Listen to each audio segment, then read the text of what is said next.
नमस्कार दोस्तों, मैं हूं समृद्धि और स्वागत है आप सब लोगों का मेरे पहले #इन्फॉर्मेटिव संडे स्पेशल में, जहां हम हर संडे कुछ इन्फॉर्मेटिव, कुछ अवेयरिंग, कुछ स्टीरियोटाइप टैबों के ऊपर बात करने वाले हैं।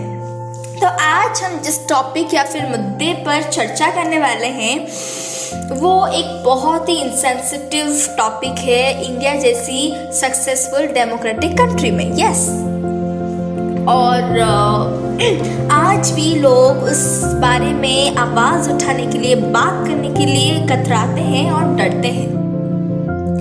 और वो टॉपिक है mental health disorder, problems and mental health. तो अभी चल रहा है कोविड का वक्त। हम सब लोगों को पता है कि हमारी इम्यून सिस्टम को बूस्ट करने के लिए हम बहुत चीज़ें करते हैं, जैसे कि हम वर्कआउट करते हैं, हम हेल्दी ईटिंग करते हैं, हम डाइटिंग करते हैं, हम एक्सरसाइज करते हैं, जुम्बा करते हैं, फिजिकल एक्टिविटीज़ करते हैं, बहुत कुछ करते हैं just to keep our health, physical health fit.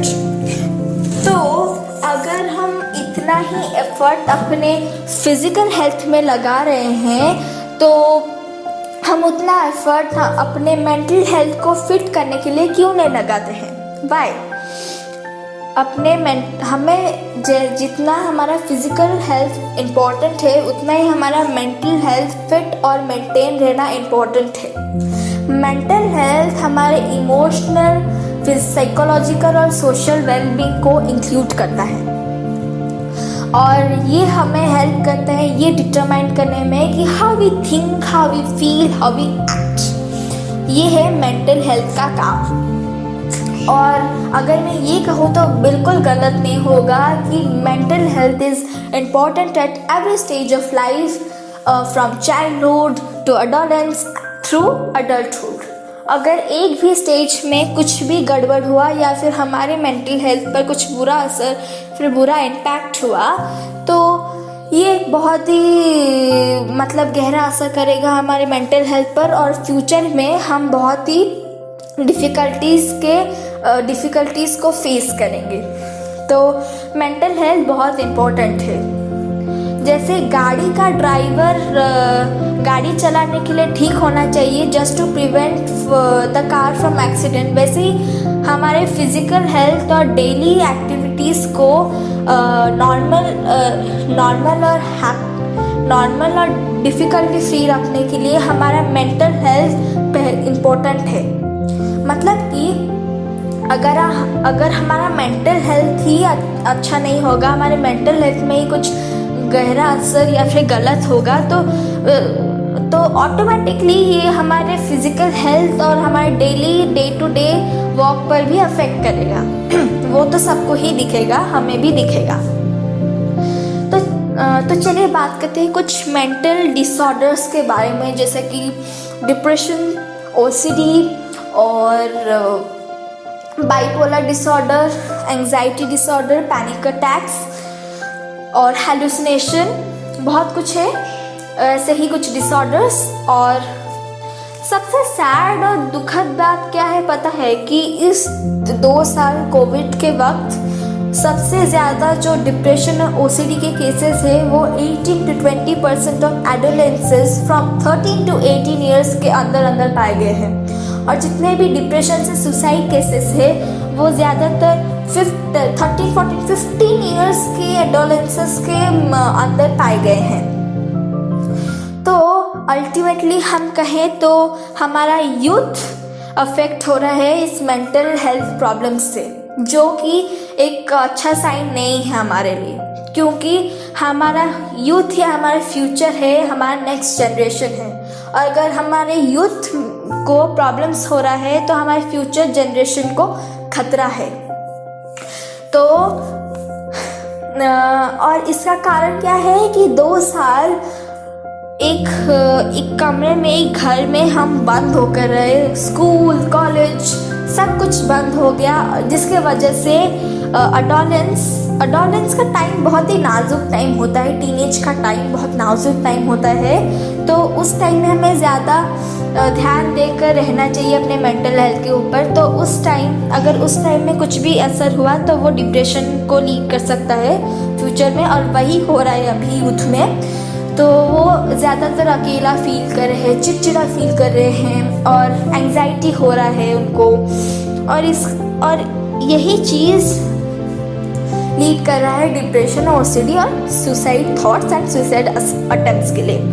और सबसे दुखद बात ये है कि उनके लिए, उन एडोलेंस और टीनेजर्स के लिए है जिनके दोनों वर्किंग पेरेंट्स हैं, जिनके पेरेंट्स वर्किंग पेरेंट्स हैं, दोनों ही माँ बाप काम कर रहे हैं, जॉब में हैं। उनके माँ बाप तो काम में इतना बिज़ी होंगे कि वो अपने बच्चों के दुख या फिर खोखलेपन को देख नहीं पाते होंगे। पर ये कहते हुए बहुत ही दुख हो रहा है कि वो कितने सफ़र करते होंगे, उनको कितना अकेला फील होता होगा, उनको कितना वर्थलेस फील होता होगा, होपलेस फील होता होगा। इसलिए वो सुसाइड अटेम्प्ट्स करते हैं या फिर अपने इमोशंस को कहीं दबोच के रह जाते हैं, अपने इमोशंस दिखाने में फियर करते हैं। ये है उसके अंजाम। तो इस चीज़ पर मैं बस यही कहना चाहूँगी कि सभी पेरेंट्स को अपने बच्चों के साथ सपोर्टिव रहना चाहिए, अपने बच्चों से ज़्यादातर टाइम निकाल कर स्पेंड करना चाहिए, जैसे कि और उनके बच्चों को इतना कंफर्टेबल करना चाहिए कि बच्चे उनके मन के बात अपने पेरेंट्स को बता सके, और साइकोलॉजिस्ट की ज़रूरत ही ना पड़े या फिर किसी और की। तो यही मेरा मैसेज है सभी पेरेंट्स को जिनके बच्चे मेरे एज के टीनेजर्स या फिर एडोलेंस हैं। मेरे पेरेंट्स मेरी तरफ बहुत सपोर्टिव है, तो मैं उनसे बहुत कुछ शेयर करती हूँ। तो yes, I am lucky to get supportive parents. तो फिर अब हम बात करते हैं कि क्यों इंडिया में मेंटल हेल्थ के बारे में लोग आज भी बात नहीं करते हैं। तो इसका बस यही जवाब है, हमारा अंधविश्वास और हमारे सो कॉल्ड इंडियन सोसाइटी के सो कॉल्ड दो कौड़ी सोच वाले लोग। अब हम एक एग्जाम्पल लेते हैं कि अगर एक आदमी, उसको कुछ साइकोलॉजिकल या फिर मेंटल डिसऑर्डर्स है और वो वेल एजुकेटेड है ये डिटरमाइन करने में कि हाँ, मेरे अंदर कुछ मेंटल हेल्थ प्रॉब्लम्स है और मुझे किसी एक साइकोलॉजिस्ट के पास जाकर कंसल्ट करना चाहिए ताकि मैं अपने मेंटल हेल्थ प्रॉब्लम्स को क्योर कर सकूं। और जब वो निकलता है अपने मेंटल हेल्थ प्रॉब्लम को क्योर करने के लिए, उसके लाइफ में, उसके ज़िंदगी में, उसके सॉल्यूशन में टांग अड़ाने आ जाते हैं वो सो कॉल्ड इंडियन सोसाइटी के सो कॉल्ड दो कौड़ी सोच के लोग। वो लोग, उनका कहना होगा कि हो, लोग क्या कहेंगे, लोग कहेंगे तुम पागल हो, साइकोलॉजिस्ट के पास जा रहे हो, पागल हो, ये हो वो हो, और ये सब चीज़ें, ये सब ताने देकर वो उस बेचारा आदमी को दबा देते हैं। और ये बहुत जगह होता है कि, और इसी वजह से बहुत लोग सुसाइड अटेम्प्ट करते हैं क्योंकि उन्हें ऐसे टॉक्सिक लोगों के पास, ऐसे घुटन वाली ज़िंदगी में तो रहना किसी को पसंद नहीं होगा और उनको भी पसंद नहीं होता होगा। तो इसलिए वो सोचते हैं कि मरना ही सबसे बेस्ट ऑप्शन है, जो कि बहुत ही अनफॉर्चुनेट चीज़ है। और ये चीज़ हम यूथ में ज़्यादा देख रहे हैं। तो ये चीज़ मैं सिर्फ ये कहना चाहती हूँ कि क्यों मेंटल हेल्थ को क्यों हम साइकोलॉजिस्ट के पास जाना मतलब पागल होना समझते हैं। क्योंकि लोगों में ये एक सुपरस्टिशन या फिर एक मिथ रह गया है कि साइको और साइकोलॉजिस्ट के पास जाना मतलब तुम पागल हो, या फिर साइको और साइकोलॉजिस्ट दोनों सेम है। पर लेट मी से दैट कि साइको और साइकोलॉजिस्ट आर वेरी डिफरेंट। ज़मीन आसमान का फ़र्क है। साइको मतलब पागल और साइकोलॉजिस्ट मतलब वो इंसान जो कि हमें हमारे मेंटल हेल्थ प्रॉब्लम्स का क्योर और ट्रीटमेंट बताता है, हमारे प्रॉब्लम्स, हमारे दिल की बात को जानता है, समझता है, फिर हमें काउंसिल करके हमें एंटी डिप्रेसेंट्स मेडिसिन देता है और हमें थेरेपी देता है to cure our mental health disorders या फिर प्रॉब्लम्स या to keep in control of it. So ये है एक साइकोलॉजिस्ट का काम।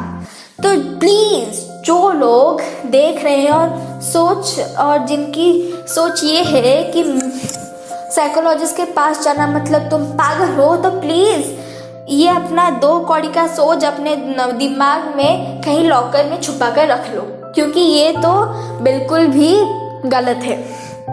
और इसी गलत सोच की वजह से आज इंडिया में इतने लोग मतलब एक घुटन भरी जिंदगी में रह रहे हैं, अभी भी इस तानों से, इस सुपरस्टिशन से लड़ रहे हैं। ये मेरी एक रिक्वेस्ट है कि प्लीज़ प्लीज़ प्लीज़ अपना ये जो 2 कौड़ी का सोच है लेकर यहाँ से पहली फुर्सत में तो निकल ही जाओ। तो ये थी फर्स्ट एग्जाम्पल। सेकेंड एग्जाम्पल है अतरंगीरे। आप लोगों ने देखा होगा, जाके देखे डिज्नी प्लस हॉटस्टार VIP में ओनली ऑन 399 रुपीज़ में, कोई स्पॉन्सरशिप या फिर कोई एडवर्टाइजमेंट नहीं है। तो ये अतरंगीरे फिल्म बहुत अच्छी है और अतरंगीरे फिल्म को भी मतलब क्या ही कहे, एक अच्छी फिल्म को भी मतलब लोग ट्रोल कर रहे हैं। सो कॉल इंडियन सोसाइटी के सो कॉल 2 कौड़ी सोच वाले लोग कुछ तो हो, और जिनकी वजह से आज भी इंडिया से डेवलपिंग में ही रह गया है, डेवलप ही नहीं हो रहा है। तो अतरंगीरे में ये ट्रोल हो रहा है कि इसमें ये क्या पागल वाली चीज़ें दिखाई जा रही है। लाइक सीरियसली, अगर अतरंगी में ये एक साइकेट्रिक कंडीशन से रिलेटेड एक स्टोरी दिखाया गया है, तो क्या वो गलत है? क्या वो गलत है? मतलब कि यहाँ वहाँ पर दिखाया गया है कि रिंकू बचपन में अपने पेरेंट्स को अपने आँखों से ही मर्डर होते हुए देखती है और वही चीज़ एक ट्रॉमा, एक सदमा लगता है उसके माइंड में, और वो एक हैलुसिनेशन फेस करती है जो सजद के रूप में। हैलुसिनेशन मतलब एक साइकेट्रिक कंडीशन में फेस करती है जहाँ आप अपना एक इमेजिनरी पर्सन बनाते हो, मतलब कि सजद के रूप में उसने एक हैलुसिनेशन या फिर इमेजिनरी पर्सन बना लिया था। और वही चीज़ लोग रिंकू के कैरेक्टर पे सवाल उठा रहे हैं कि ये कैसे हो सकता है, how is it possible, it's a love triangle. But ये बिल्कुल भी नहीं है। ये मैं तो फर्स्ट टाइम बॉलीवुड के लिए हैट्स ऑफ करना चाहूँगी कि उन्होंने ऐसी साइकेट्रिक प्रॉब्लम के बारे में हमें अवेयर करने की कोशिश की एक मूवी के रूप में। तो मेरी सिर्फ यही विनती है कि आप इस मूवी को जाइए और देखिए, बहुत चीज़ें आपको जानने को मिलेगी। और अगर कोई इस प्रॉब्लम से गुजर रहा है तो आप उसे आइडेंटिफाई करके उसे सही ट्रीटमेंट दिला सकते हैं। यही चीज़ मैं आप सब लोगों से कहना चाहूँगी। और चलिए जानते हैं क्या है डिप्रेशन और OCD। डिप्रेशन है एक ऐसी सीवियर इलनेस जहाँ हम खोखलापन, अकेलापन महसूस करते हैं, सैड महसूस करते हैं, हमारी एपिटाइट वहाँ पे कम हो जाती है और हम चिड़चिड़ हो जाते हैं, एंजाइटी होती है, नाइटमेयर्स, पैनिक अटैक्स, बहुत सारी चीज़ें होती हैं डिप्रेशन में। उसको मैं अगर 10 पेज भी लिखकर बताऊं तो डिप्रेशन को मैं बयान नहीं कर सकूंगी। फिर OCD में सबका एक मिथ है कि OCD मतलब कि साफ सफाई करना या फिर साफ सुथरा रहना। पर ओसीडी का मिथ मैं कहूँ तो ये बिल्कुल गलत है, क्योंकि ओसीडी मतलब एक ऐसा कंपल्शन हमारे दिमाग में वो देता है कि हम एक ही काम को बार बार करें। जैसे कि आप आलू धो रहे हो, आपने एक बार आलू धोया फिर उसको रख दिया, पर अगर कोई ओसीडी पेशेंट होगा तो वो एक बार आलू धोएगा, फिर उसका दिमाग कहेगा कि नहीं ये नहीं हुआ, फिर से धो। वही चीज़ को बार बार करना, वही चीज़ कंपल्शन में आना, उसको कहते हैं OCD. Let me give an real life example of me. मतलब मेरी मम्मी 8 साल से डिप्रेशन और ओसीडी से गुजर रही हैं, तो मैं उनका एग्जाम्पल देना चाहूँगी और उनका स्ट्रगल स्टोरी मैं आपसे आज आप लोगों से शेयर करना चाहूँगी। तो ये बात है तब जब मैं 4 से 5 साल की थी। तब मेरी नानी अचानक चल बसी, जिससे मेरी मम्मी को एक बहुत ही गहरा सदमा लगा था, क्योंकि वो नानी से बहुत कनेक्टेड थी, बहुत क्लोज थी दिल से, मतलब एक अटैचमेंट था। और अगर आप अपने आप को छोड़ जाएंगे तो आपको कितना बड़ा दुख सदमा लग सकता है, जो कि मेरी मम्मी के साथ हुआ। बचपन से ही मेरी मम्मी का एक थिंकिंग था कि हम सब अमर हैं, हम सब कभी मर नहीं सकते हैं, और यही चीज़ उनके साथ प्रॉब्लम क्रिएट हुआ। इसी चीज़ ने उनके साथ एक प्रॉब्लम क्रिएट की, जो कि ये हुआ कि वो डायरेक्टली मेरी नानी माँ का डेथ हज़म नहीं कर पाई। She was not able to accept my nani माज डेथ, वो एक्सेप्ट बिल्कुल भी नहीं कर पाई। और डिप्रेशन के लक्षण 2 साल बाद, मेरी नानी के जाने के 2 साल बाद उनको दिखा। तो फर्स्ट मैं तब 7 साल की होंगी, तो वो बेहोश हो गई थी। और फिर धीरे धीरे उन्होंने मेरे घर वालों से और बाहर मिलना जुलना बात सब कुछ बंद कर दिया, बाहर जाना बंद कर दिया। मतलब ऐसे आप जाते हो ना, मतलब ग्रॉसरी शॉप जाना या फिर सब्जियां लाने जाना, वो सब जाना बंद कर दिया। मतलब घर से बाहर निकलना उन्होंने धीरे धीरे बंद कर दिया। वो धीरे धीरे अपने ही दुनिया में सिमटने लगी, खोने लगी, मतलब बहुत चीज़ें भूलने लगी और बहुत चीज़ें वो बार बार करने लगी। मतलब वही एक ये मतलब सिंदूर लगाया, फिर भूल गए, फिर से लगाया। वही ओसीडी के जो सिम्टम्स थे वही उनमें दिख रहा था कि एक चीज़ को वो बार बार करती थी, भूल जाती थी चीज़ें और बहुत अनकॉन्शियस हो जाती थी। एक दिन तो वो अनकॉन्शियस होकर बाहर चली गई थी, वैसा ही कुछ हुआ। और फिर उनको वो फिर एक सर्टेन टाइम में वो हम मतलब खुद को भूल जाती थी कि वो खुद कौन है, वो यहाँ क्यों है, हम दोनों मतलब मैं और पापा कौन हैं, वो चीज़ भूल जाती थी। और बहुत ही जब पापा बाहर होते थे तो तब मुझे ही मेरी मम्मी को संभालना पड़ता था। मतलब वो बेहोश है तो उनको पानी के छींटे डालकर उठाना, बहुत कुछ चीज़ें। अगर अनकॉन्शियस हो जाती थी तो उनको सुला देना, बहुत चीज़ें, क्योंकि वो अनकॉन्शियसनेस में भी मुझे ही सुनती है।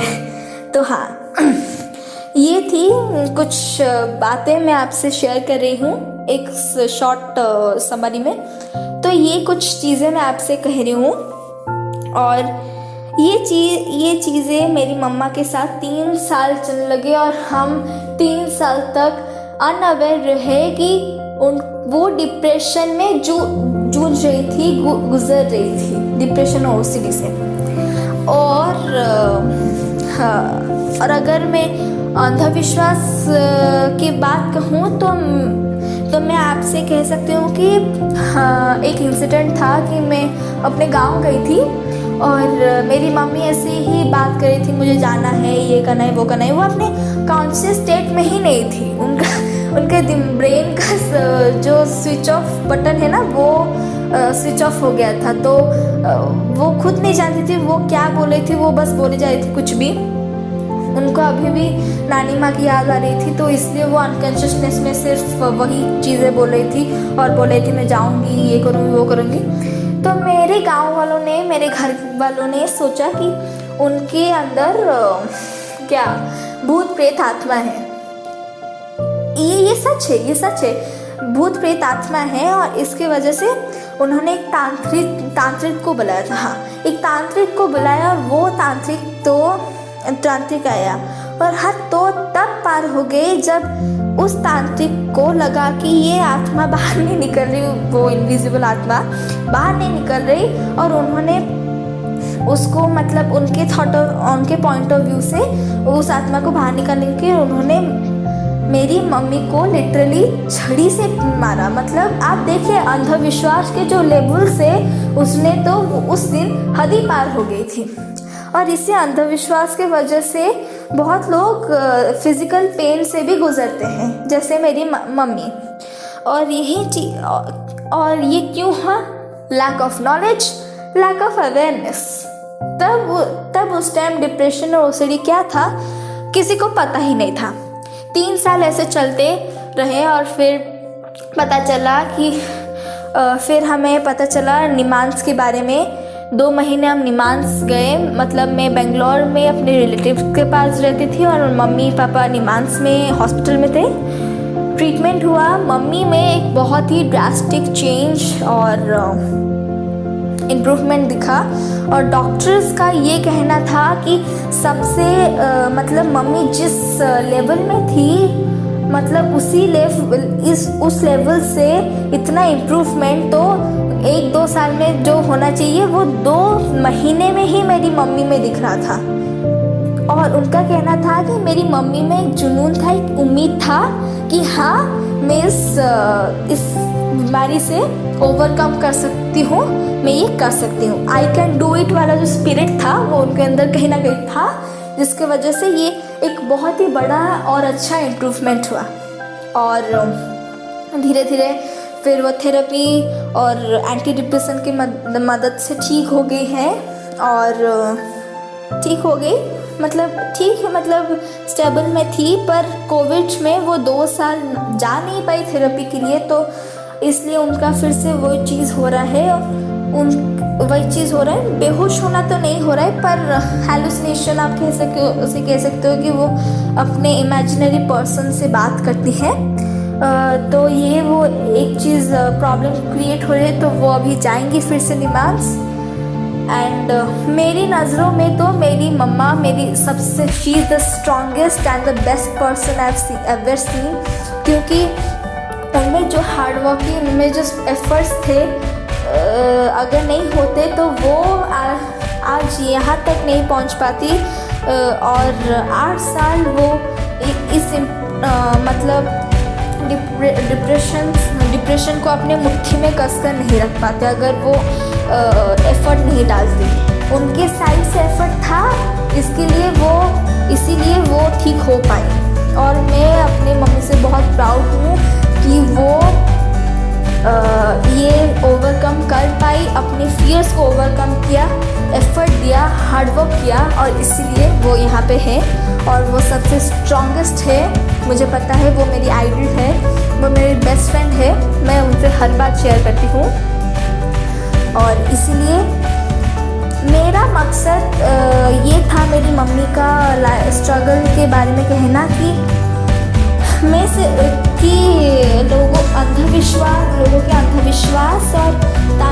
लोगों के अंधविश्वास और अनअवेयरनेस की वजह से बहुत लोग ऐसे ही मेरी मम्मा की तरह मतलब घुटन भरी ज़िंदगी दर्द से जी रहे होंगे। तो मैं बस यही कहना चाहूँगी कि आप लोग जितना हो सके इस मुद्दे पर सबको अवेयर करिए, सबको नॉलेज दीजिए, ताकि जो लोग इस चीज़ से गुज़र रहे हैं वो लोग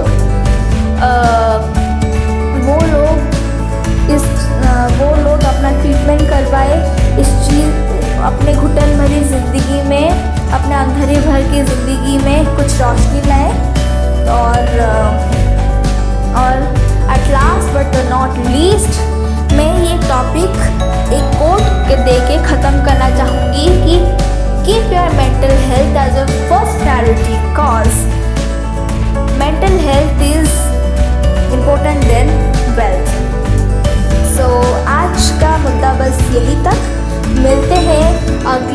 इंटरेस्टिंग इम्पोर्टेंट एंड इंफॉर्मेटिव अवेयरिंग मुद्दे के साथ।